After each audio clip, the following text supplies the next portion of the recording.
tonight ay enablement of the Holy Spirit.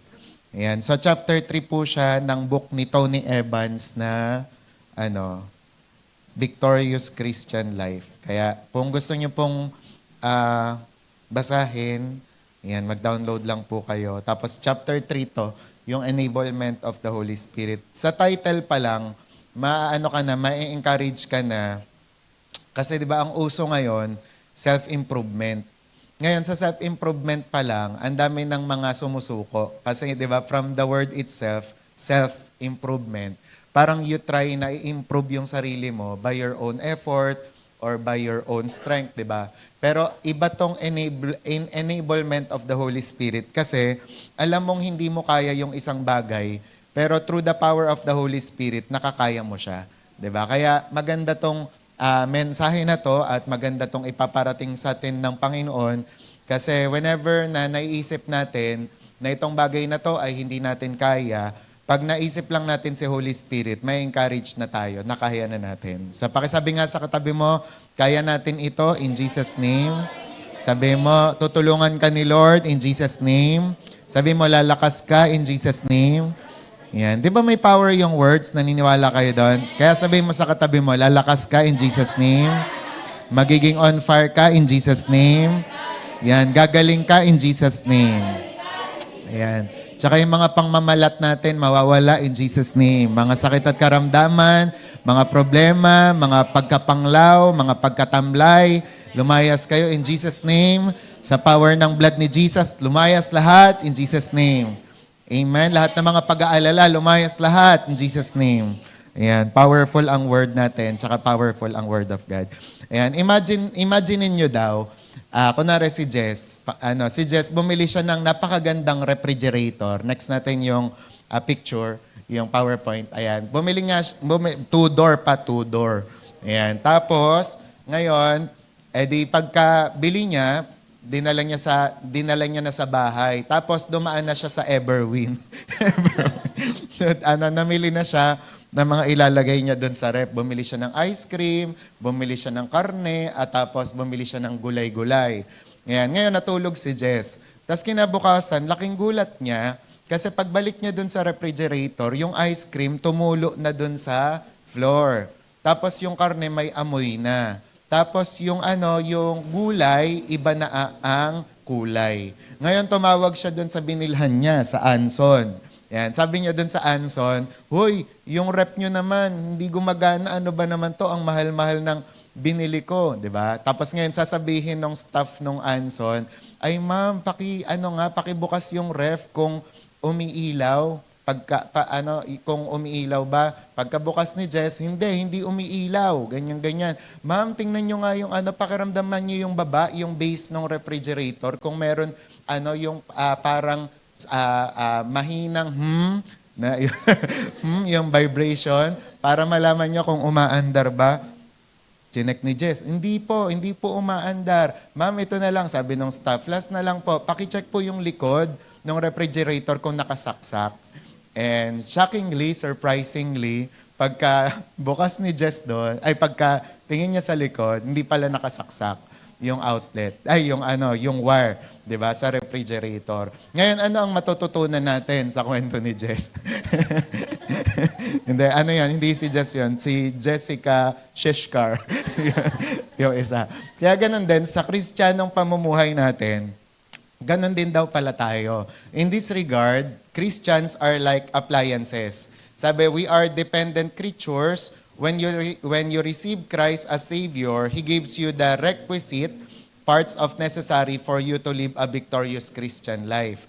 But you will not be able to do so until you are plugged into God's power source, the Holy Spirit. Diba? Na parang sa refrigerator din, nandun naman lahat ng mga kailangan. Diba? Nung tao na bibili ng rep. Ngayon, ang kailangan niya lang gawin ay i-plug in yung ano ba tawag doon?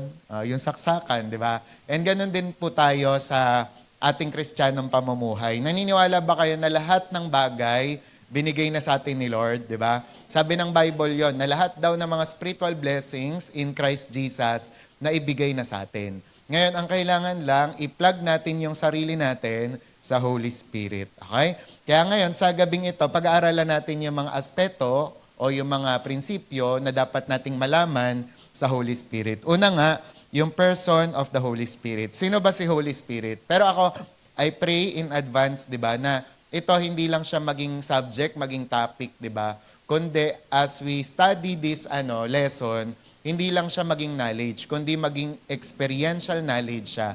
'Di ba? Na after natin pag-aralan si Holy Spirit, mas lalo niyo siyang mararanasan, 'di ba? At mas lalo niyo siyang mararamdaman. And sabi nga, the term Holy Spirit reveals some apparent though critical truths. Okay? Una na matututunan natin sa person ng Holy Spirit is firstly, tatandaan natin, the Holy Spirit is a spirit, not an it. 'Di ba? Sa English na pag-aaral, saan lang ginagamit yung it?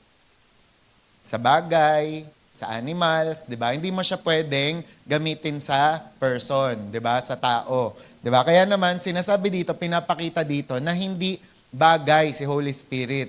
Hindi siya kung ano lang, 'di ba? Para tawaging it, kundi he is a person. Kaya nga kapag si Benny Hinn, si David Hernandez, si Vlad Sabchuk, 'di ba?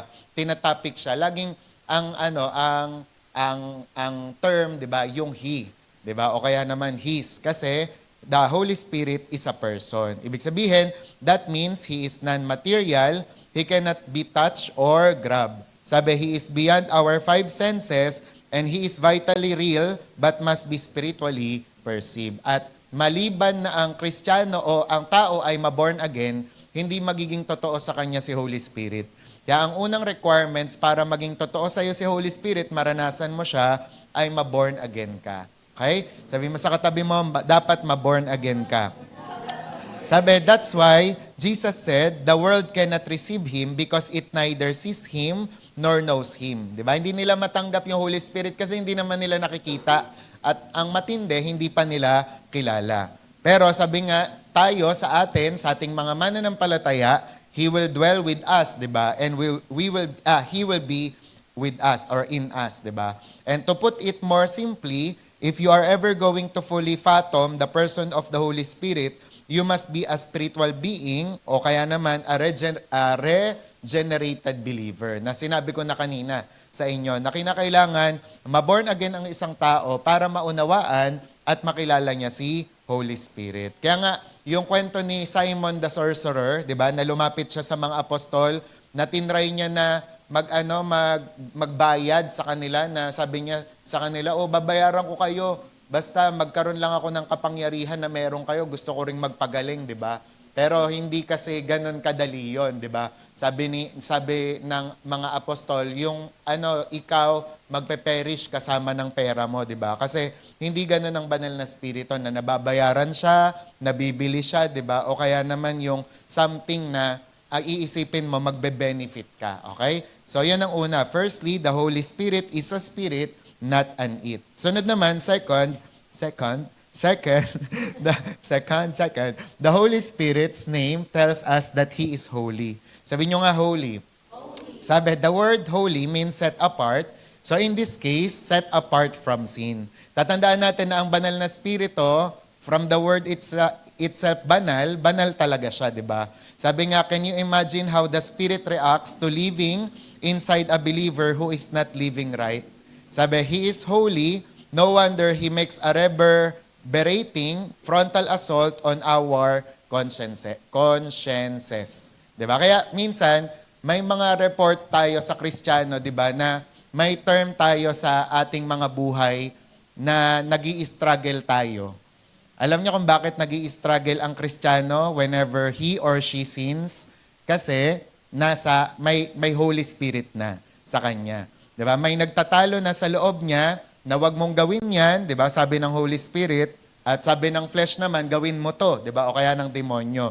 Kaya dito natin makikita na dahil banal si Holy Spirit, hindi siya pwedeng mabuhay, 'di ba? O magdwell dun sa unrighteousness o kaya naman sa karumihan.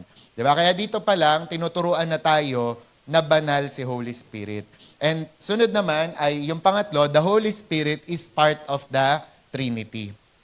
Ang in-example niya dito, yung law firm, pero ngayon ko lang ito nalaman, na sa law firm pala, ang law firm pala ay binubuo ng mga samahan ng abogado Tapos kapag may isang tao na kailangan ng tulong o serbisyo nila, pupunta lang siya doon.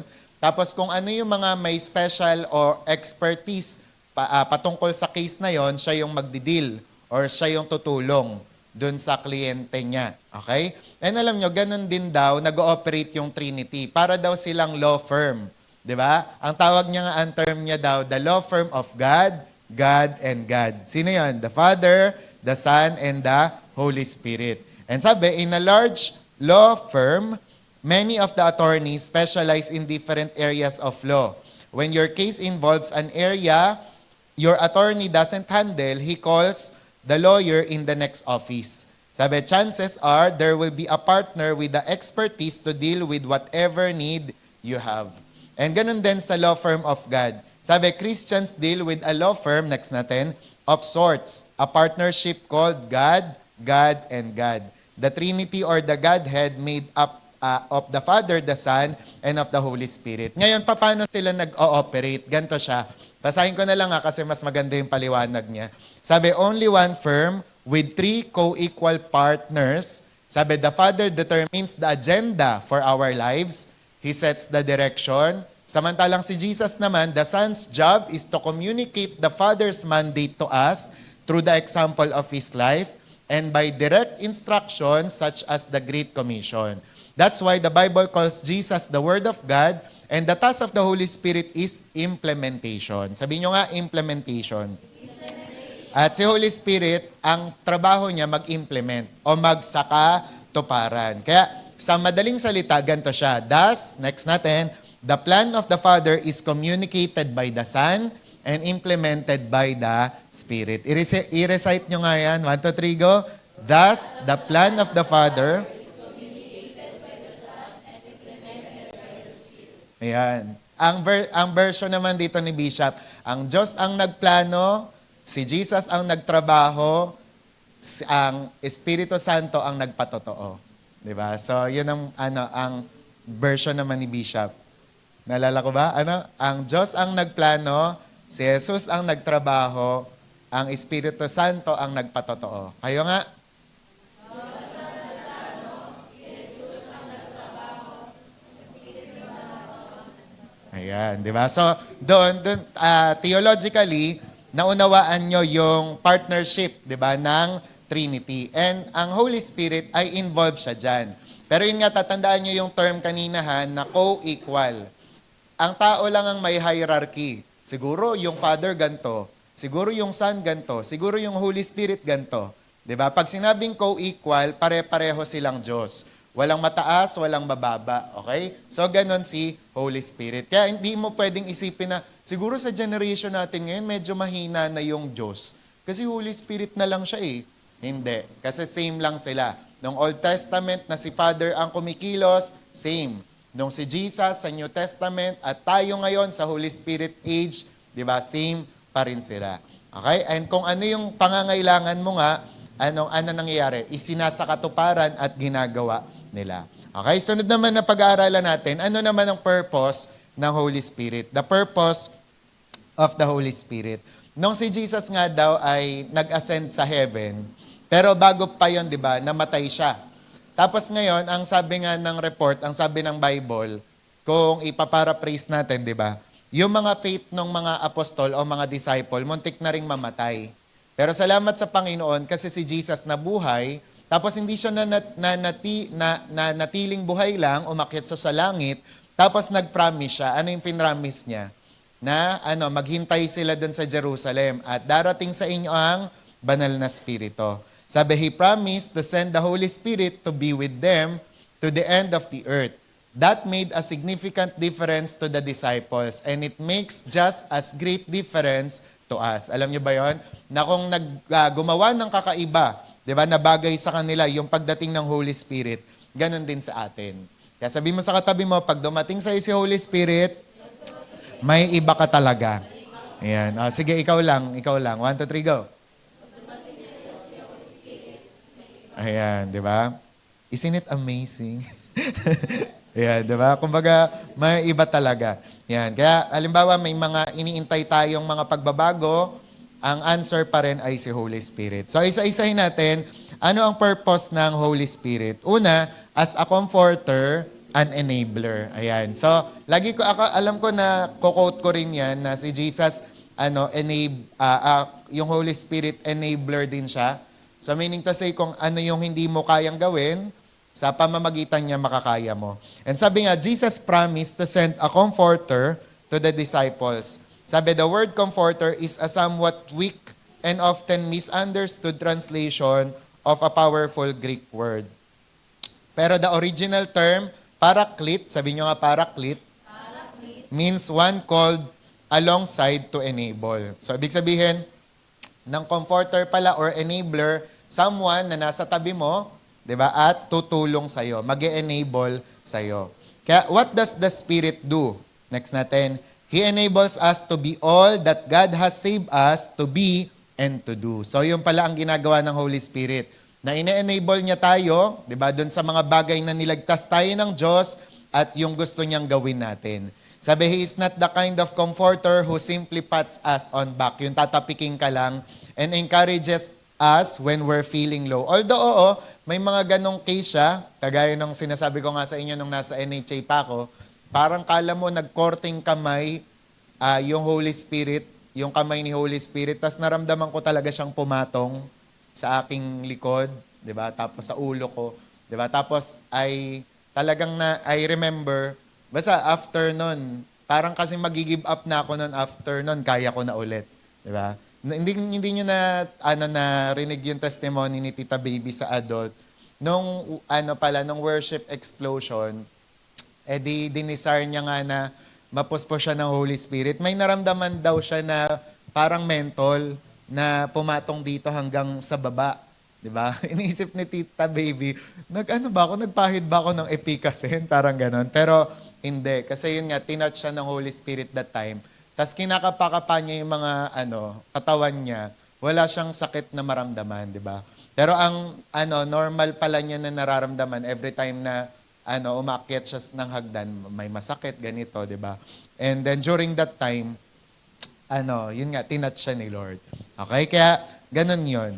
And sabi nga, He actually empowers us to carry out God's will. In other words, He gives us the backbone to live and to proclaim the truth. Kaya ang normal na nagiging response or reaction dito ng tao, nagugulat siya mismo na nagawa ko yun, di ba? Na nangyari sa akin yon kasi si Holy Spirit nga yun.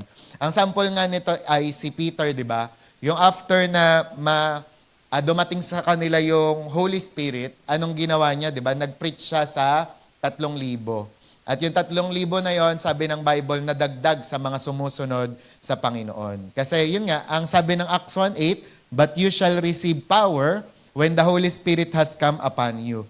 And you shall be witnesses to me in Jerusalem and in all Judea and Samaria and to the ends of the earth. Kasi si Lord, alam niya na kailangan natin ng power. Alam niya na kailangan natin ng kapangyarihan to do those things na kinomand niya sa atin. Kaya ang sagot doon, di ba, si Holy Spirit, kasi siya ang mag-e-enable. Okay? So para maintindihan nyo, meron siyang kwento dito, yung tungkol nga sa bata. Nakadalabas niya, binubuli siya nung kanyang kapitbahay. Di ba? Kunwari, pupunta siya sa school, nakaabang na yan, yung kanyang taga-bully. Di ba? Binubuli siya. Ngayon, ang ginagawa niya, umiiyak lang siya, tapos nagsusumbong siya sa tatay niya. Ngayon, nung nagsumbong siya sa tatay niya, pakinex yung picture, ang sinabi nung tatay niya, ang gusto ko mag-stand up ka, tumayo ka, lumabang ka. Pero nung ginawa niya yon, ay wala pa, Poby. Wala pa ayan pala. Kaya nung ginawa niya yon, mas lalong lumubha ang sitwasyon. Diba? Kaya kinabukasan, nag-decide na yung tatay na, sige, sasamahan na kita. O, ayan na, Poby. Next natin. Okay? Sasamahan na kita. Ngayon, nasa malayo pa lang yung mambubuli, tumakbo na palayo. Bakit? Kasi kasama na pala yung tatay. Ngayon, ang tanong ko sa inyo, may nagbago ba dun sa lakas ng anak?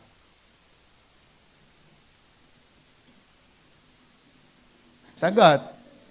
Nalilito kayo, Wala. Bata pa rin siya, 'di ba? Tas yung lakas niya pang bata pa rin. Ano ang nagbago? Dahil kasama niya yung tatay niya, 'di ba? Atras yung kanyang kalaban, atras yung bully. Amen. And ganun din sa atin. Sa tuwing tayo, sinasamahan tayo ng Diyos, di ba? Ng banal na spirito, ang demonyo umaatras sa inyo. Amen? And yun nga, di ba, kapag on fire na on fire ka, talagang nag-aapoy ka, yung demonyo, hindi makalapit sa'yo. Amen? Kaya gusto nyo ba yon yung hindi ka matouch ng kaaway kasi nag-aapoy ka, di ba? Kasi something in you, di ba, nagro-roar, di ba? Yung sobrang powerful. Amen? So, lagi mong kasamahin si Holy Spirit. Lagi mo siyang i-invite sa buhay mo. Tsaka mapapansin nyo, sa kwento ng Bible, sa Acts pa lang, di ba? Mapapansin nyo, sa Acts chapter 2, napuno sila ng banal na spirito.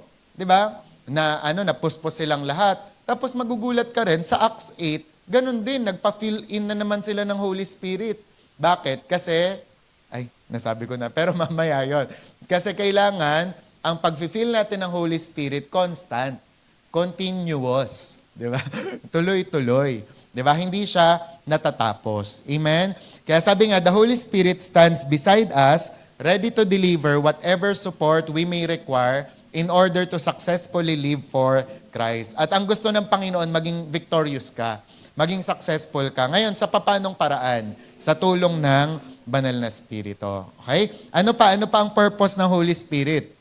Reminder din siya of spiritual truth. Diba? Sa mga nag-one-to-one na, meron na kayong basic knowledge patungkol dito. Yan. Pero, tatandaan natin, ang Holy Spirit ay reminder ng Word of God, reminder of Jesus, reminder ng mga katotohanan na galing sa Panginoon. Kaya nga may tanong si Tony Evans dito, nare-recall nyo ba yung mga sermon ng pastor nyo 1 year ago? Diba? Pag sumagot kayo, kahit wag na kayo sumagot, alam kong hindi. Diba? Sabi, how about last month? Last week? Diba? Sabi, though it's enough to break a pastor's heart, the truth is most people forget what they've heard from the pulpit with alarming speed. Kasi makakalimutin tayo. It's no wonder, given the amount of data bombarding our minds each day. Kasi ang dami nating alam eh. Ang dami nating pinag-aaralan. Talagang natural na nakakalimutan natin yung Word of God. And that's why we so desperately need the Holy Spirit. Kasi we need someone na magpapaalala sa atin na mga narinig natin, binasa natin, di ba, at tinuro sa atin. Amen? At si Holy Spirit yon. At sa mga nanonood nga dito ng Superbook, di ba? Ganun yon yung bida doon. Sa tuwing siya ay nasa pagsubok, yung parang biglang may iilaw, tapos ipapaalala ni Lord sa kanya, ni Holy Spirit, yung promise ni Lord. Tapos doon siya lalakas, di ba? And some of us, or most of us, di ba, ganon. Na kapag dumadaan tayo sa mga pagsubok, matindi man o mild para sa inyo, kadalasan si Holy Spirit nagliliwanag sa loob-loob nyo. At pinapaalala niya sa inyo lahat ng mga salitang narinig nyo, lahat ng mga promise na nabasa nyo, di ba? At sa pamamagitan nun, lumalakas kayo. Amen? Di ba? Nasa down times ka, nasa valley ka ng buhay mo. Sabay biglang mapapaalala sa iyo ng Holy Spirit, alam mo ba, the Lord is my shepherd. Sabi ko sa iyo, I shall not want, di ba? He makes me to lie down, di ba? Di ba? Ganon, di ba? Ipapaalala niya sa iyo.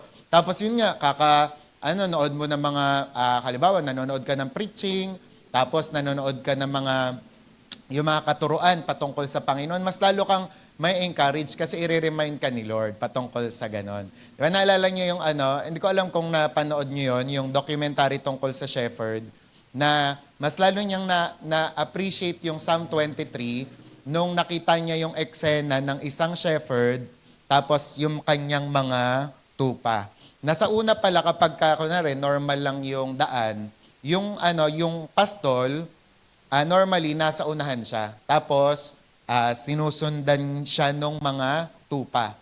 Pero kapag pala nasa valley na sila o dun sa lugar na kung saan takot yung mga tupa, alam niyo kung nasa na yung posisyon ng pastol, nandun na sa gitna nila.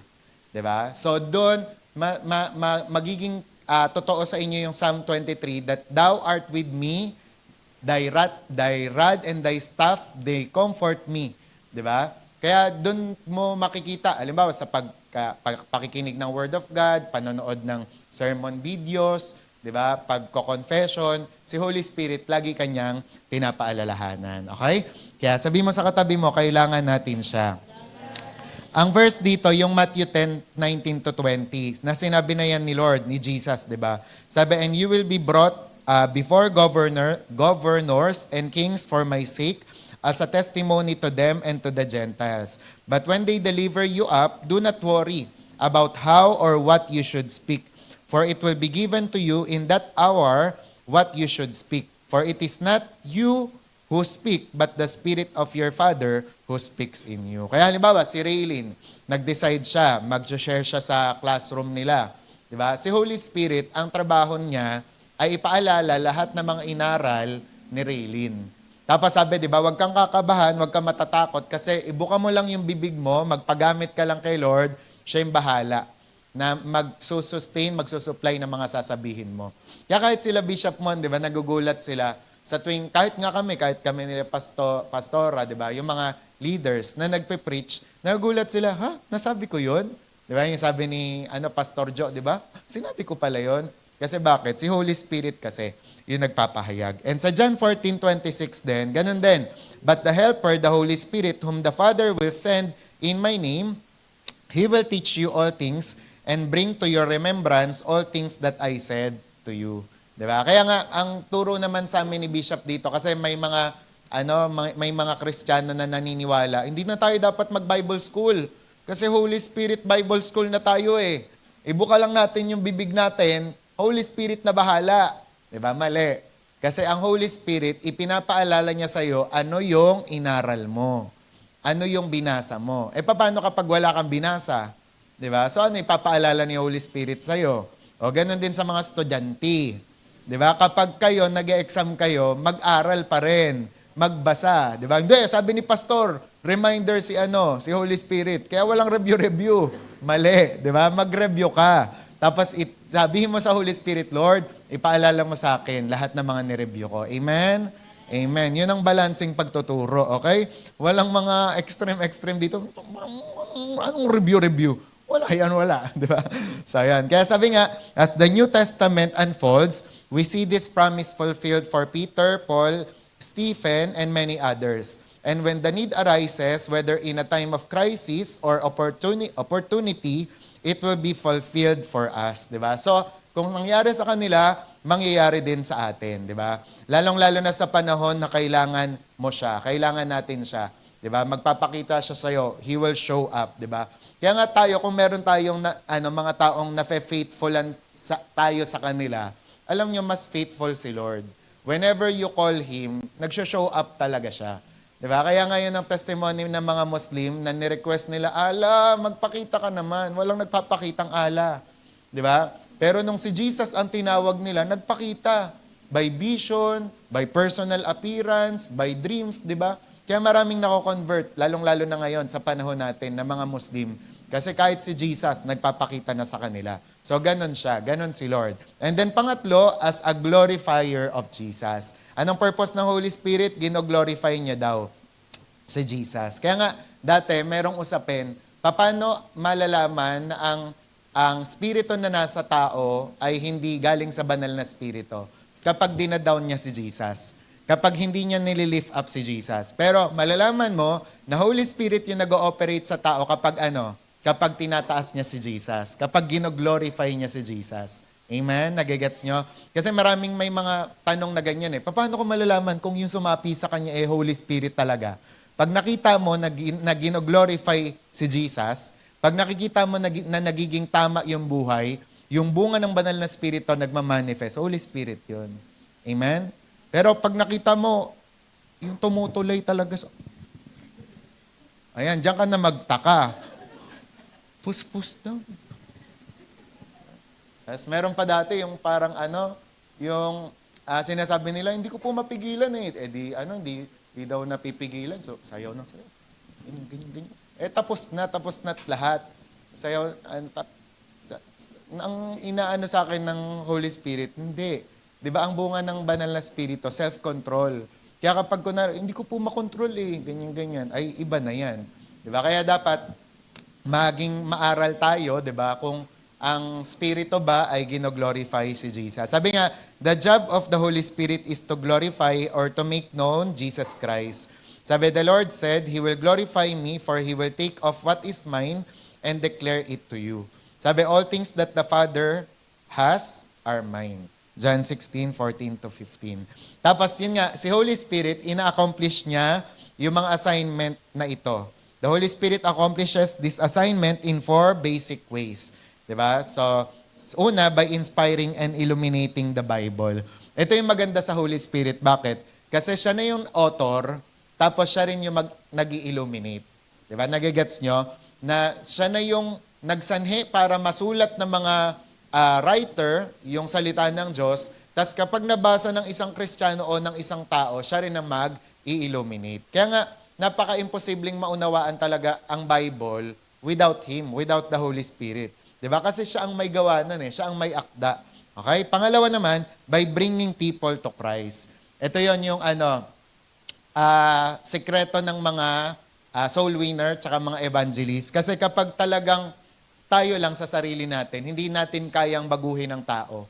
Pero kapag nag-pray tayo, di ba, na baguhin sila ng Panginoon, yung Holy Spirit yung kumilos sa kanila, nababago talaga sila. Kaya may mga tao talaga nakakayanan nilang i-break yung bad habits, i-break yung mga bisyo, di ba? Kaya nilang i-surrender lahat ng mga galit and unforgiveness nila. Bakit? Kasi sa tulong ng Holy Spirit. Okay? And then pangatlo, by reproducing Christ's character in Christians. Ito naman yung alam mo yon, nagiging kaugali ka na ni Lord, nagiging kagaya ka na ni Lord, di ba? By the way you walk, by the way you talk, di ba? In the way you walk, in the way you talk. And then pang-apat, by enabling us to serve Jesus. Ayan. Kasi tayo din, mahirap maglingkod sa Panginoon kung sa sarili lang natin. Kaya nga, for example, nitong mga nakaraan, napapansin ko rin kasi yon na parang madalas o marami sa mga Kristiyano, hindi lang sa atin, sa body of Christ, 'di ba? Maging dito sa church, ang marami talagang pagod, 'di ba? And hindi natin sinisisi sa kanila yung pagiging pagod nila kasi syempre yung pressure sa school, pressure sa trabaho nandoon. Kaya minsan may mga pagkakataon na kunwari, gusto mo naman talaga ibigay sa Panginoon yung best mo, pero nalilimitahan ka ng pagod mo at kahinaan, di ba? Parang dyan napapasok yung the spirit is willing but the flesh is weak. Pero yun nga, we need to go back dun sa prinsipyo at turo ng Panginoon na ang si Holy Spirit is unlimited. Kaya kung there are times, di ba, na nangihina ka sa paglilingkod na ginagawa mo, you need the Holy Spirit talaga, yung enabling power ng Panginoon. And siguro, kinakailangan lang tayo na magbalik doon sa prinsipyo na kapag nanghihina ka, mas lalo kang mag-speak in tongues, di ba?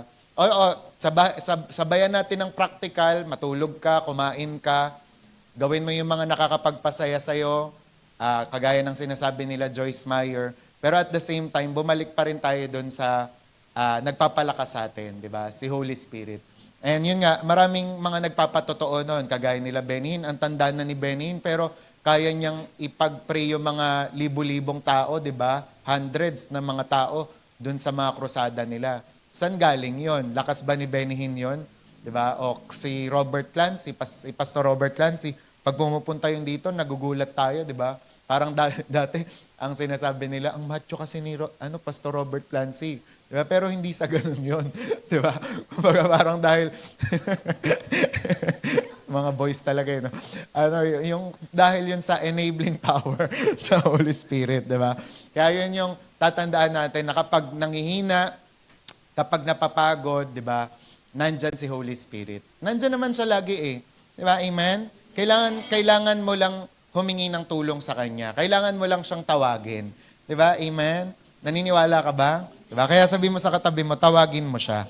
Okay? Tawagin mo si Lord. Kaya nga, napansin nyo ba yung kunwari, sa mga reporter, sa mga nagbibidyo ng mga, bakit? Tama ba? Mga nagbibidyo ng mga balita. Diba? Nakakita na ba kayo ng, kunwari, nagbibidyo ng mga balita? At nandito po tayo ngayon sa Muntinlupa. Sinasaksihan po natin ang pagtumba ng puno dito po sa munisipyo. Teka lang po. Hanap lang po ako ng charger. Di ba? Walang ganon, di ba? Lahat ng mga nagbibidyo sa mga kunwari sa mga report o sa mga news, may tinatawag silang battery pack or power pack. Power pack girls. Di ba? Yung power pack na nakasabit dito sa kanilang mga waist. At kapag yung camera nila ay malulobat na, kukuha lang sila dun sa battery pack na yon, tapos magtutuloy yung kanilang video. Ayan, sige lang, tawa lang kayo. Para ma-apply yung tinuro ni Ate Mer. Diba? So, yun, kumbaga parang kakabit ka lang doon, tapos magiging only na ulit yung pagbibidyo mo. And alam nyo, ganun din si Lord, si Holy Spirit. Holy Spirit is unlimited.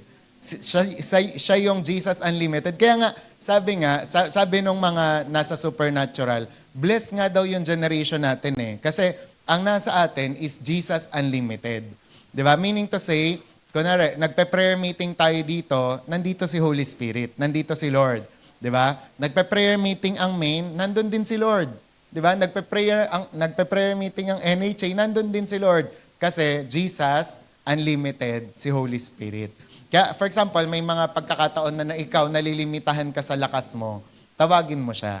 Di ba? Kaya ako hindi ko makalimutan yung turo ni Robert Slardon patungkol kay Kathryn Kuhlman, na yung last crusade niya, di ba, pansin na nung mga tao yung tibok ng puso niya. Kasi ganito nakalaki, ang puso ng tao ganito lang.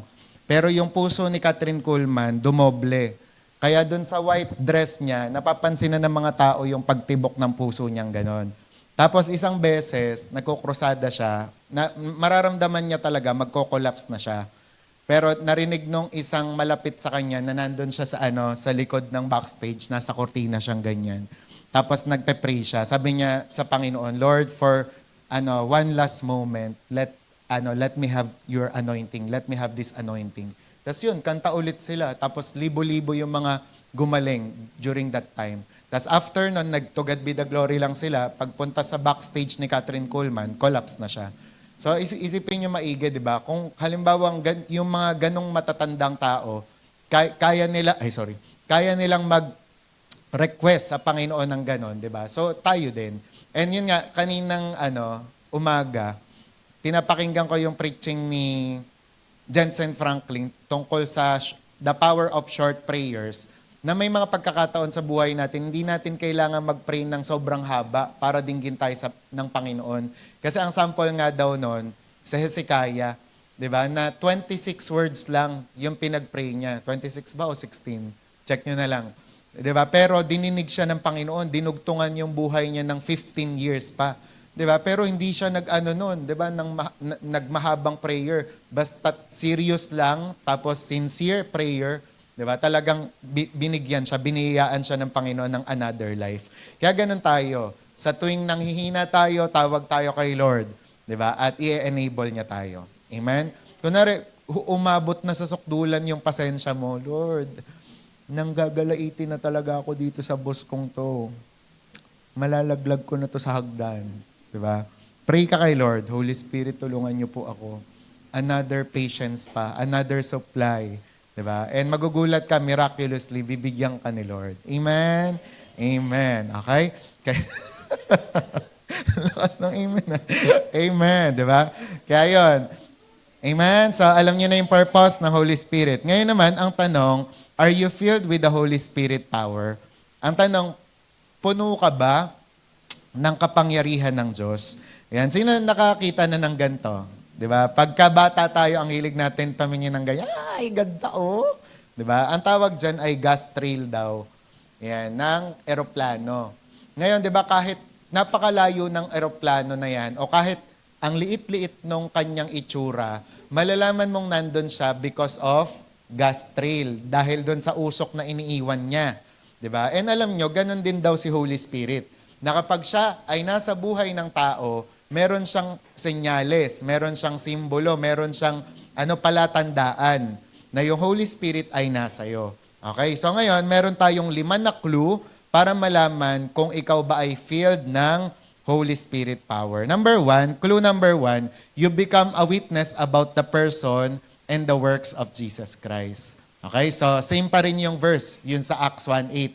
Na kapag natanggap mo yung banal na Espiritu, bibigyan ka ng power na maging witness sa Jerusalem, sa Judea, Samaria, and to the ends of the earth. Di ba? Kaya sabi nga dyan, if you are truly under the influence of the Spirit, you are going to talk about Jesus. Sabi, nothing will intimidate you, no person or circumstance will stop you. It will not be the kind of task you simply grit your teeth and bear. It will be a joyful expression of who you are. Diba? A witness. Diba? Kapag puspos ka ng banal na Espiritu, you can't help but evangelize, but to share the Word of God. And nung nakaraan, nagta-testimony sa akin kagabi lang pala yon, si Rachel, na yung mga care group daw, especially yung mga lalaki, di ba parang nakakatuwa daw silang mag-invite doon kasi nga merong boldness, di ba, na parang tinatanong niya kasi, paano niyo silang ini-invite dito sa care group? Ang sabi daw nung isang bata, ini-invite ko lang po na sinasabi ko magba-Bible study, di ba? So ganun siya ka-bold, di ba, na mag-invite to the point na yung parang as in term na Bible study ginagamit niya. Kaso tayo, di ba, minsan may mga ligaw pa tayo. Ay, sama ka sa akin, maraming pagkain doon. Di ba? Ay, sama ka sa akin, masaya doon. Di ba? Hindi natin masabi agad na Bible study yun. Di ba? Bakit? Kasi minsan, takot tayo. Minsan, parang man-pleaser tayo na iniisip natin, baka anong sabihin sa atin. Di ba? Kaya naman, kailangan natin ng kapuspusan ng Holy Spirit nang sa gayon, tumapang tayo at mawalan tayo ng hiya, di ba, na i-share yung gospel. Okay? So, yan yung unang clue. Yun yung magiging witness ka of our Lord Jesus Christ. Clue number 2, those who are filled with the Spirit of God, filled with the Spirit, worship God. So yun pala yun. Kapag kapuspos ka ng banal na Espiritu, sasamba at sasamba ka talaga. Sabi nga, Paul instructed the Ephesian Christians, be filled with the Spirit, speaking to one another in psalms and hymns and spiritual songs, singing and making melody in your heart to the Lord, giving thanks always for all things to God, the Father, in the name of our Lord Jesus Christ. Tinagalog ko na lang siya. Sabi nung paliwanag dyan, ang mananampalatayang puspos ng Espiritu ay hindi kailangang pilitin para sumamba. Kusa itong umaapaw sa Kanya. Hindi na rin siya kailangang kumbinsihin na magsimba. Sabik pa nga siyang makasama ang mga anak ng Diyos. Hindi na rin siya kailangang itulak upang manalangin. Doon siya nabubuhay at lumalago sa pakikipag-usap sa Kanyang Ama sa langit. So gets nyo? Kapag puspos ka pala ng banal na Espiritu, hindi mo kailangang i-convince, pilitin, di ba, na magsimba, manalangin. Di ba? Kung puspos ka ng banal na Espiritu, kusang lilitaw yung mga yon, di ba? Parang sa isang isang timba na puno ng tubig, pag tinabig mo siya, ayan, di ba? Speaking ng tabig, pag tinabig mo siya, di ba? Anong lalabas sa kanya? Natural tubig. Kasi puno siya ng tubig. Di ba? Nakakita na ba kayo ng gano'n? Yung, natabig mo yung tubig, ang lumabas, bola. Di ba? Wala, di ba? Pag natabig mo yung tubig, ang lalabas, tubig. Di ba? So, ganun din. Kung tayo ay puno ng banal na Espiritu, pag tinabig tayo, ano mangyayari? Ang lalabas, papuri pa rin. Amen? Kaya, tabigin ka man ng problema, tabigin ka man ng bagyo ng buhay, tabigin ka man ng katabi nyo, di ba? Hindi mo mumurahin yan. Di ba? Magpupuri ka sa Diyos. Amen? Amen. Di ba? Ito rin. Kaya sabi nga, isipin mo ang isang timba na puno ng tubig. Sa sandaling ito ay magalaw, aapaw ang tubig at mababasa ang mga bagay sa paligid nito. Kaya kapag tayo ay puspos ng Espiritu, ang buhay na tubig ay kusang umaapaw mula sa ating mga bibig na umaawit, sa ating mga paan na sumasayaw, at sa ating mga kamay na pumapalakpak. Ang mga taong nasa paligid natin ay napapasigla sa tilamsik nito. Para sa mga mananampalatayang pinangungunahan ng Espiritu, ang pagsamba at gaya ng pagpapatotoo ay likas at kusang pagpapahayag ng kung sino tayo.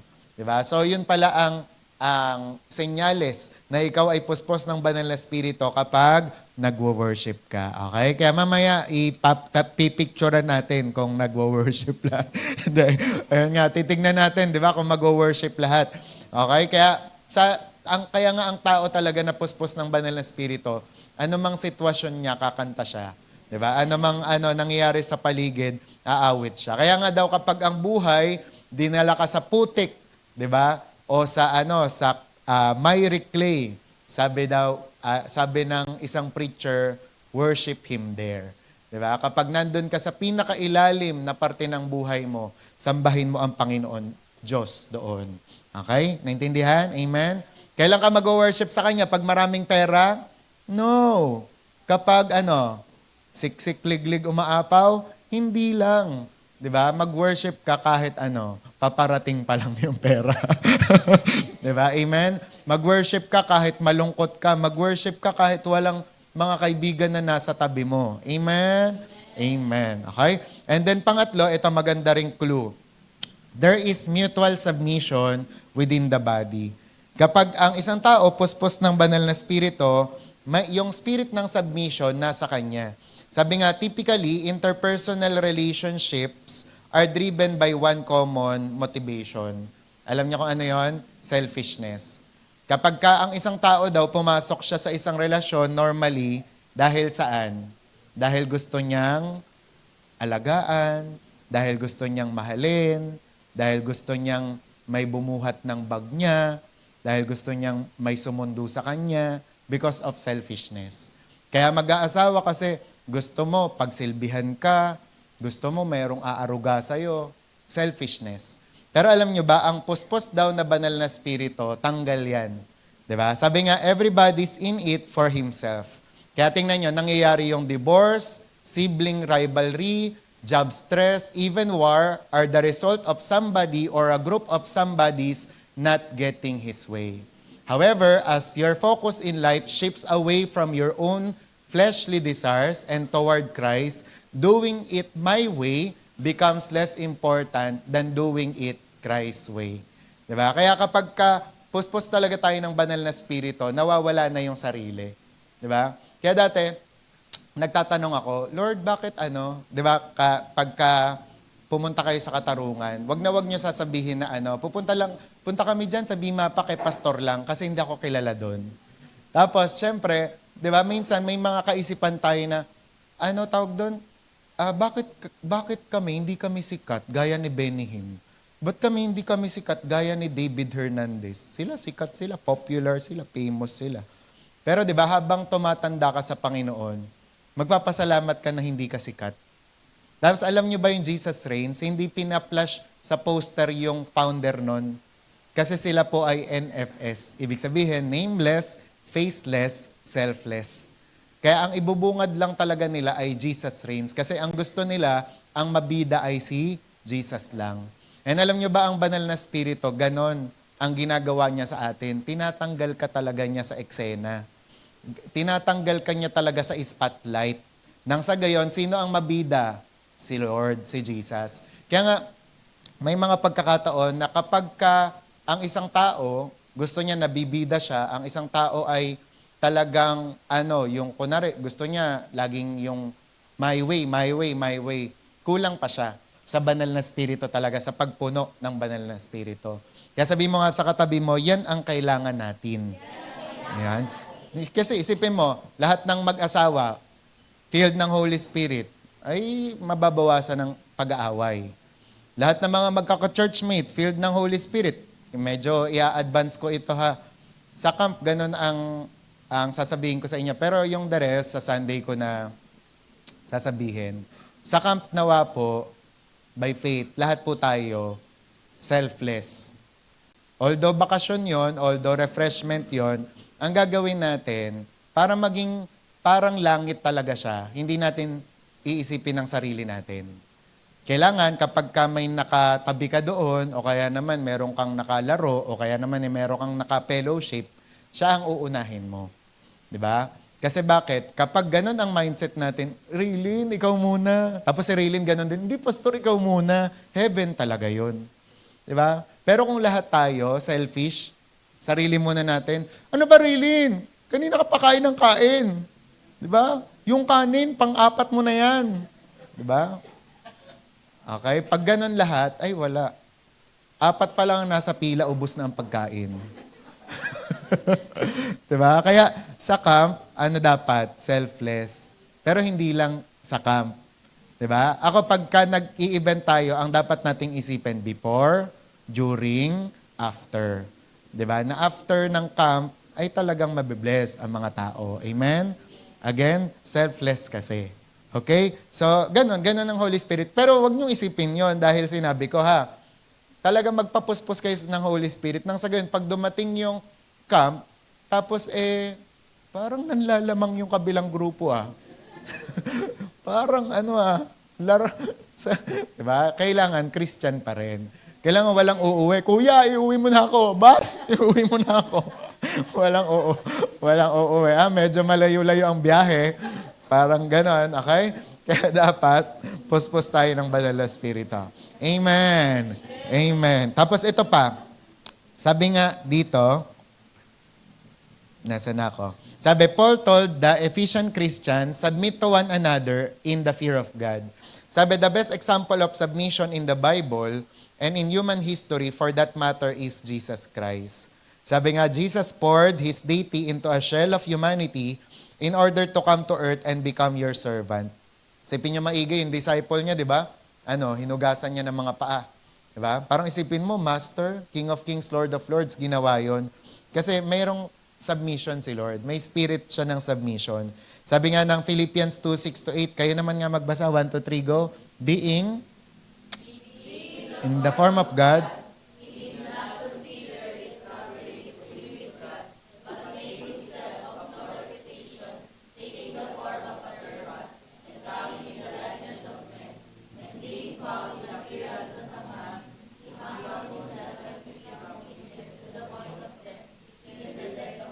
diba? Isipin nyo, naging obedient siya.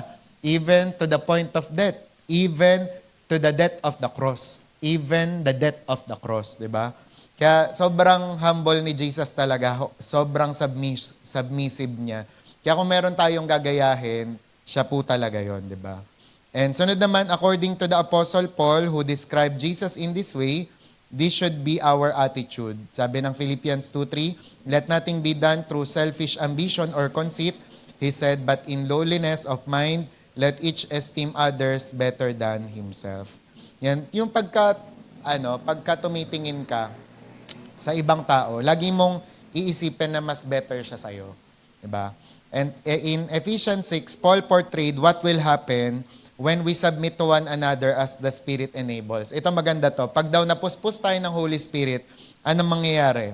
Wives, submit to their husbands, and husbands in turn love their wives and put the needs of their family ahead of their own.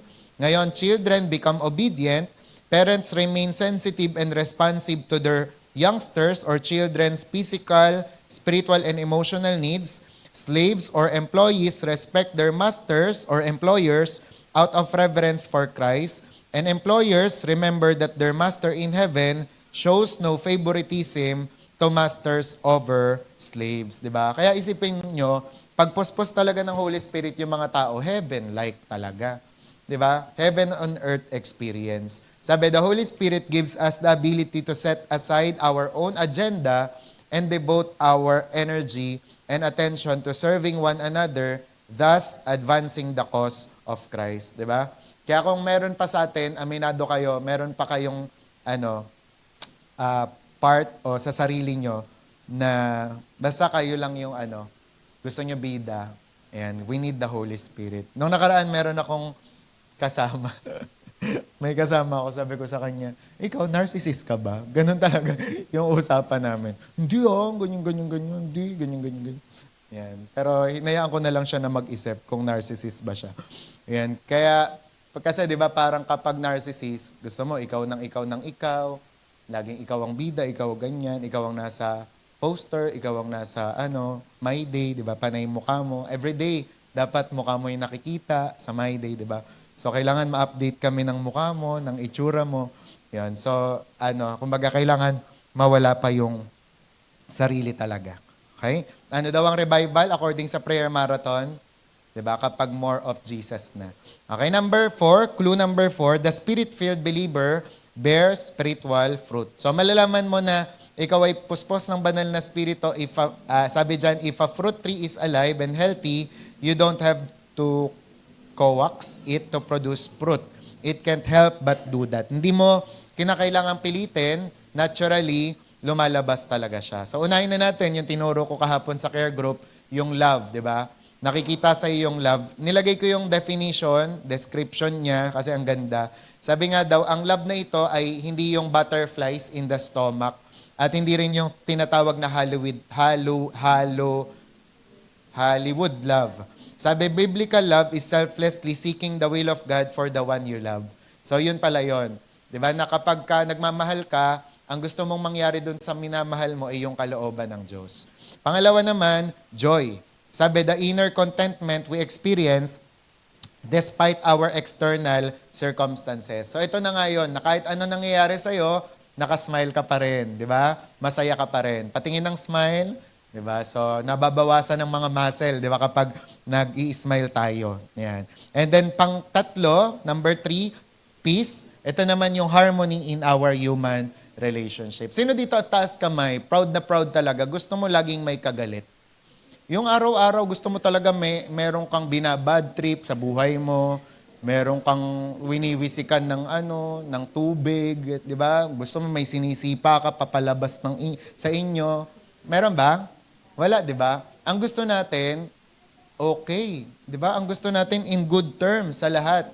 Di ba? Kaya nawa po, magkaroon tayo ng ganong bunga ng banal na spirito. Ano ko ulit kasi, na-review ulit ako dun sa CE na tinuro ni Ate Mer. Although pinasada lang kasi yon, shinare niya kasi doon yung tinuro dati sa youth at saka sa YA, na naalala niyo yung bridges na tinutol mo. Parang ganon. Dapat daw, wag nating gagawin yon. Kasi pag tumatanda tayo, isa yun sa pinapagsisihan natin, na sana yung friendship ko pala sa kanya, hindi ko pinutol. 'Di ba? Sana hindi lang dahil sa problemang ganto, nag-friendship over kami o nag-blockan kami, 'di ba? So dapat po meron pa rin tayong harmony in our human relationship. Yung parang tipong kunwari ako bilang pastor, pag pinagsama ko si Ten tsaka si Jess, alam kong hindi sila mag-aaway. Hindi yung magturo kayo ni Jess dun sa dun sa Riles. Wala na palang Riles. Dun sa kabilang Riles. dun sa Lawa. Ayan. May confidence ako, may tiwala ako, hindi sabunutan si Jess at saka si Tenten. Di ba? Kaso, sa mga LG dito, nararanasan nyo yan, LG leaders, nararanasan nyo yan, yung wala kang tiwala na iwan, yung talagang kailangan samahan mo. Kasi kapag nag-milk tea ito, magsasabuyan ng milk tea ito pag wala ka Di ba? Yung tipong pag pinabuhat mo yung lamesa, talaga namang ipapasagasa sa yan Di ba? Yung parang dapat po, ganon ha. Amen? Yung may harmony ka, yung nagkakaisa kayo. Amen? Amen. Di ba? Kaya nga ako ganon ang gusto ko. Sabi kasi ni Miles Monroe, ang good leader daw, ang good leader is yung leader na kahit mawala na siya, kayang magpatuloy ng church. 'Di ba? So kaya dapat andito pa kami. Yan, kailangan okay kayo, 'di ba? Maging kaya nyo na. Okay? So and the next naman, patience. Ayan, sabi nga most people think patience is passive, that it only refers to waiting. Sabi, but patience also involves our ability to endure, sabi nyo nga, endure. And our ability to forgo an impatient response when we are justly provoked. Yung kapag may nagpo-provoke talagang magalit, di ba? Ang patience dito, hihinga ka lang. Sige lang. Di ba? Kaya mong pagpasensyahan. Sabi nga, patience is active. It means surrendering our right to hurt back when others hurt us. 'Di ba? Kahit sinasaktan ka na, pero hindi mo siya sasaktan. 'Di ba? Kaya nga nung nagtuturo ako sa fruit of the spirit kahapon sa care group, gaya nito, 'di ba? Yung patience, gaya nito, 'di ba? Kasi ang iingay nila, gaya ko, 'di ba? Ang bait ko. 'Di ba? Tinutuloy ko tong turo ko sa inyo.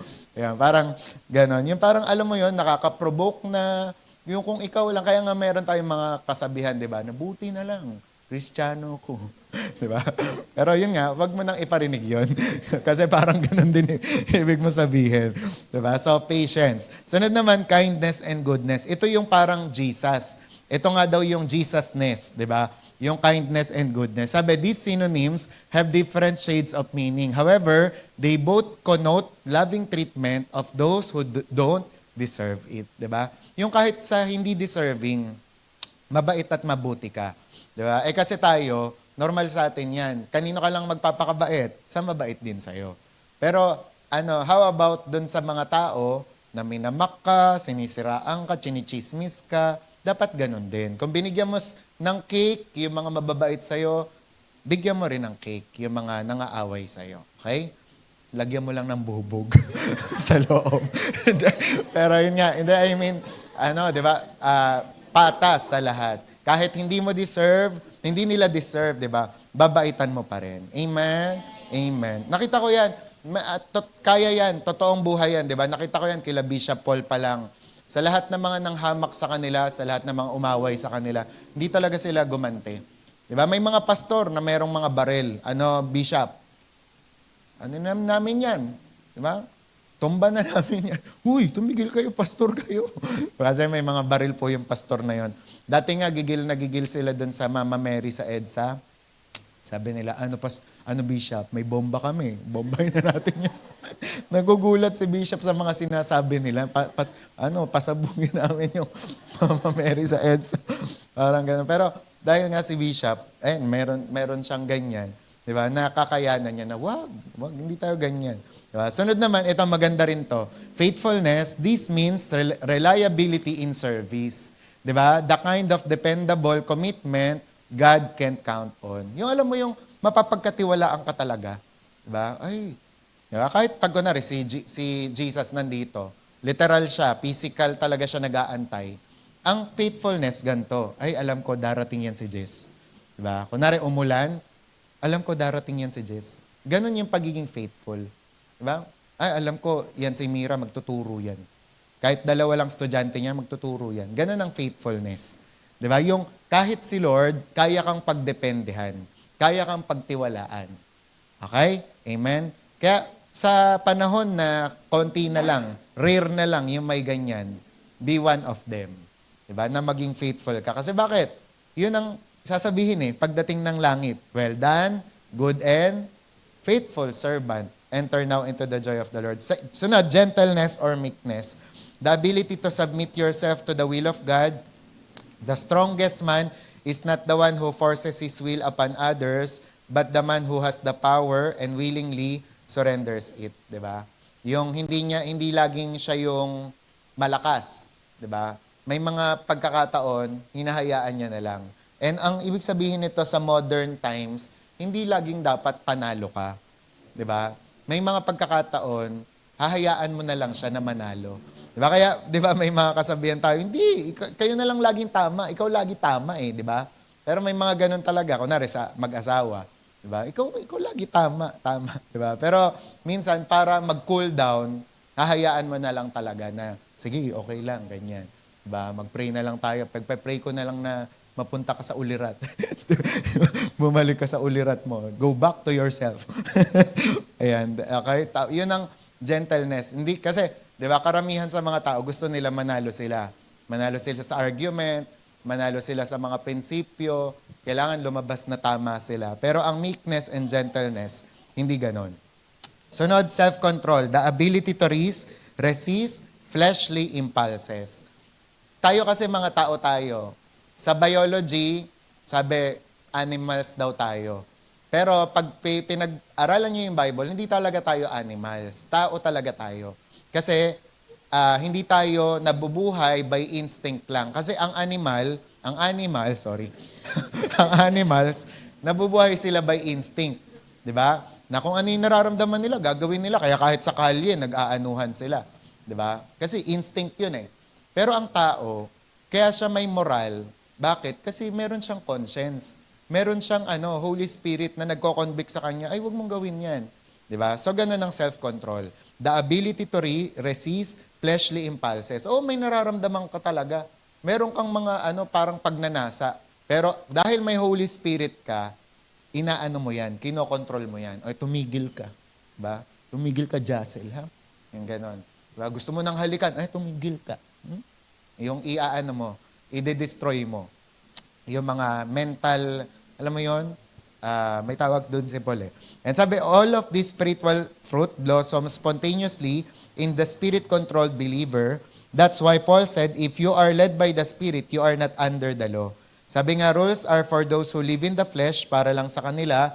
They do what is right because right is enforced. Pero those who live by the Spirit do what is right because it pleases God. And panglima, clue number 5, Spirit-controlled Christians are dynamically involved in service for Christ.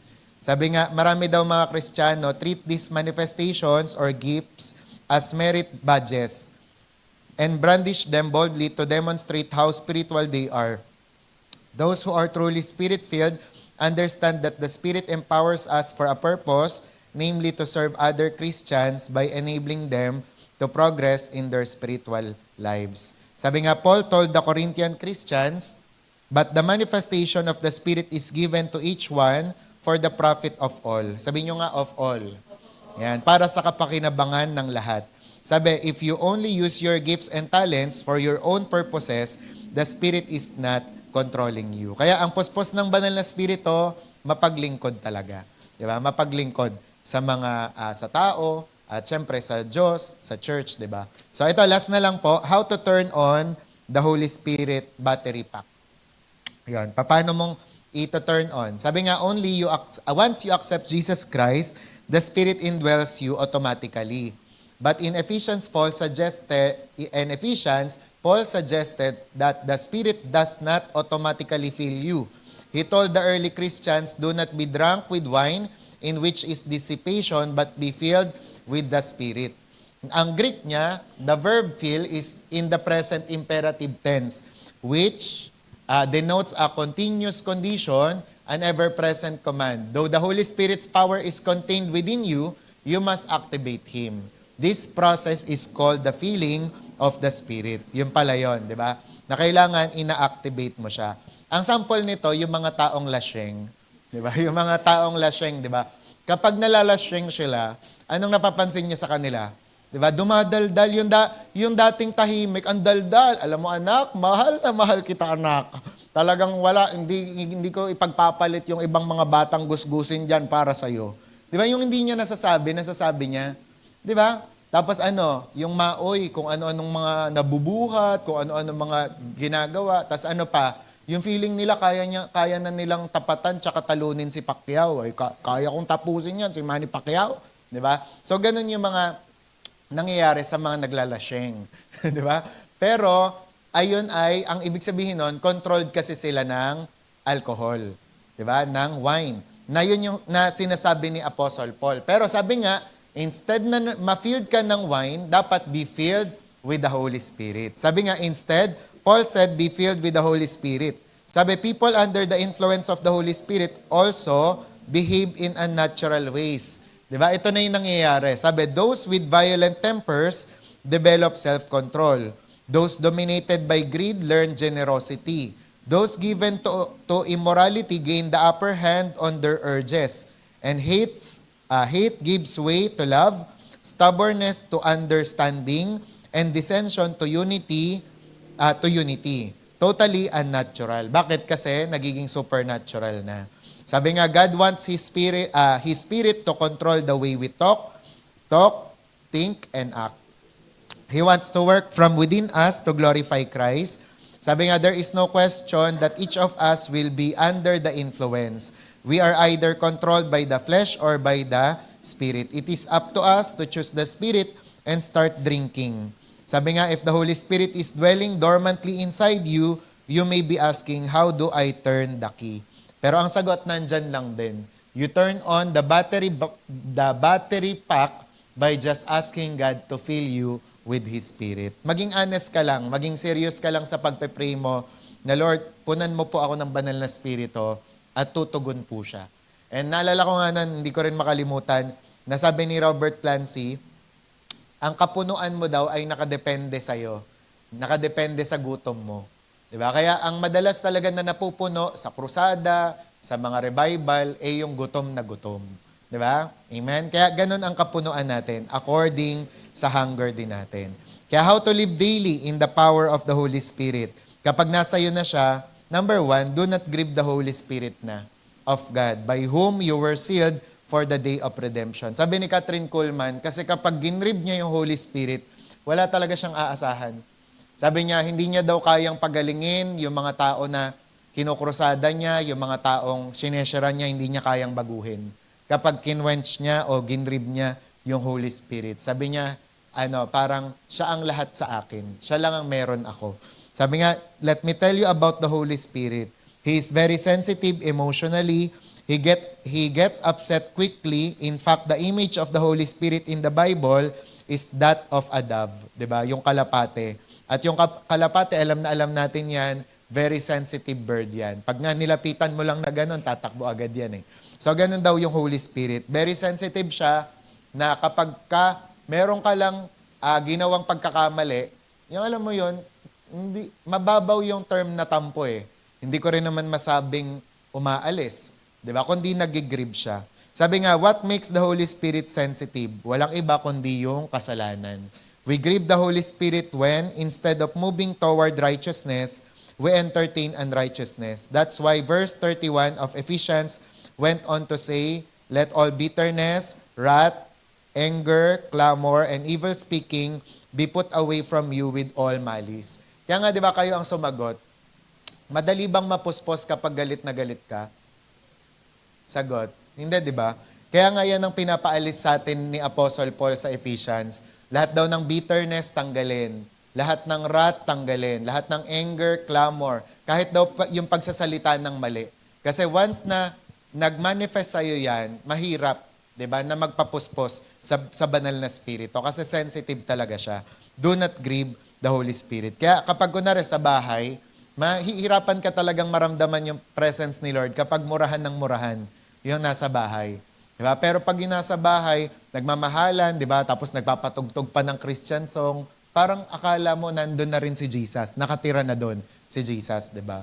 And then pangalawa naman, do not quench the Spirit. Ito naman, sabi, do not put out the Spirit's fire, says the New International Version of the Bible, sa NIV version. The Holy Spirit's job is to build a fire of faith within you, but just as the embers start heating up, some of us run for the hose. Once we yield control to the Spirit, He works to sensitize our conscience. He gives us a renewed awareness of right and wrong. The more heat He generates, the more acute that awareness becomes. Diba? Mas lalo mong nalalaman kung ano yung tama at mali. Pero kapag pinaglabanan mo kasi yon, parang mapapansin mo, unti-unti nang nagkakaroon ng kalyo yung konsensya mo, di ba? Kaya mahirap talaga kapag kino-quench natin at nilalabanan yung Holy Spirit kasi ang mangyayari sa atin, yung magiging matigas na tayo. Pero kung ayaw nyo mangyari yon, ano man yung sabihin ng Holy Spirit, magpatawad ka na, pansinin mo na, di ba? Magbigay ka na, di ba? So yun ang maghahari sa atin. And pangatlo, last na to, walk in the Spirit and you shall not fulfill the lust of the flesh. Sabi, how do you make progress in the faith?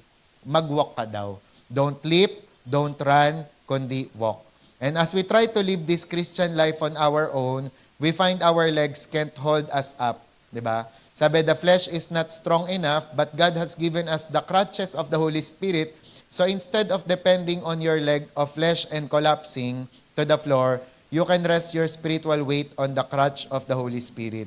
Sabi nga, if He can create the world and keep it in place, He can certainly support and direct you. May kantang ganun eh.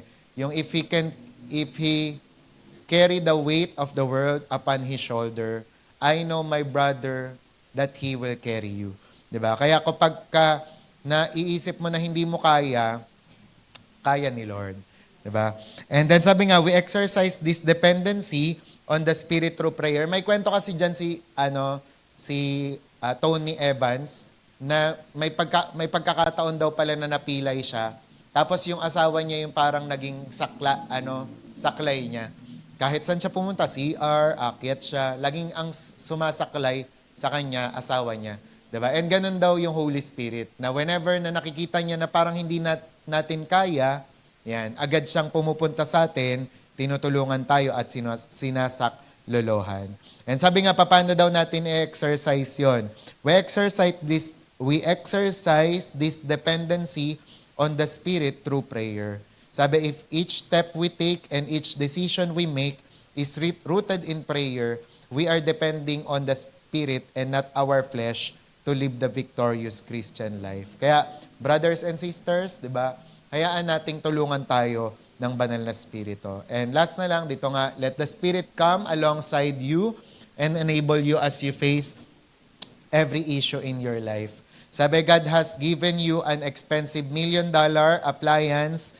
Yan po yung body natin. And He's added the $1 billion power of the Holy Spirit to make it function successfully. Kaya ang dapat natin gawin, it's up to you to plug into that power. Amen? Kaya dinagdag ko lang din, sinulat ko lang din dito sa ating conclusion, yung much more than ever, we need the Holy Spirit. Yan. Nung sinabi ko nga to kay Ate Mer kanina, nung nag-YouTube ako nung nakaraan ba o kahapon o nung isang araw, hindi ko naman yun sinesearch, pero ang mga nakalagay na, anong gagawin kapag nag-World War III na? Tapos, kapag 90 days tayong nawalan ng kuryente at internet, anong dapat nating gawin? Parang isipin nyo sa social media, pinag-uusapan na yon. Anong mga dapat i-imbak na pagkain kapag nagdigmaan na? Di ba? Kaya halimbawa kung ikaw normal kang tao, tapos makikita mo yung usapin na yon, tapos makikita mo pa nga na dito sa Pilipinas nagkakaganon din. Kahapon lang o kanina ba, 'di ba, nagpahayag na si BBM o si President, 'di ba, na nasa national emergency na tayo, energy emergency, 'di ba? And tama ba? National emergency. Tapos, yun nga, kapag sinabi kasing national emergency, nag-declare ka na nun, ibig sabihin, dapat may agarang gawin na ang gobyerno, ang pamahalaan sa sitwasyon. Ibig sabihin, humaharap na sa economic crisis ang bansa. And ngayon, inisip ko, Lord, paano kaming magiging matapang pa rin sa gitna ng lahat ng mga balitang to at mga pahayag o kaya nangyayaring ganito? Ang sinasabi sa akin ni Lord sa puso ko ay walang iba pa rin kundi si Holy Spirit. Diba? Again, much more than ever, we need the Holy Spirit. Kaya, for example, sa bansa natin, nag-declare na sila ng state of emergency, diba? Parang halimbawa sa personal life nyo rin ngayon, ano yung masasabi mong nasa state of emergency ka na kailangan mo ng agarang aksyon? Diba? Refreshment ba? Yung stress mo ba kailangang mawala? Kailangan mo bang mapahinga spiritually, tsaka yung kaluluwa mo, umayos yung emotion mo. Ang tanong ko sa'yo, bakit hindi pa ngayon? Diba? Kasi pwedeng naglalaro sa isip nyo, iniintay nyo yung camp. Diba? Na doon ka magpapapuspos, doon ka magpapaayos sa Panginoon. Hintayin mo yung next week kung saan magpapasting tayo. Pero ang tanong ko sa'yo, kung kailangan mo pala ng refreshment, kung kailangan mo pala ng guidance kay Lord, kung kailangan mo ng healing, ng deliverance, bakit hindi pa ngayon? Si Holy Spirit, lagi siyang nandyan. He is totally available for you, diba? For us. Ang kailangan lang, ikaw mismo magsabi sa Kanya. Okay? So, yun lang po. To God be the glory. Let's pray.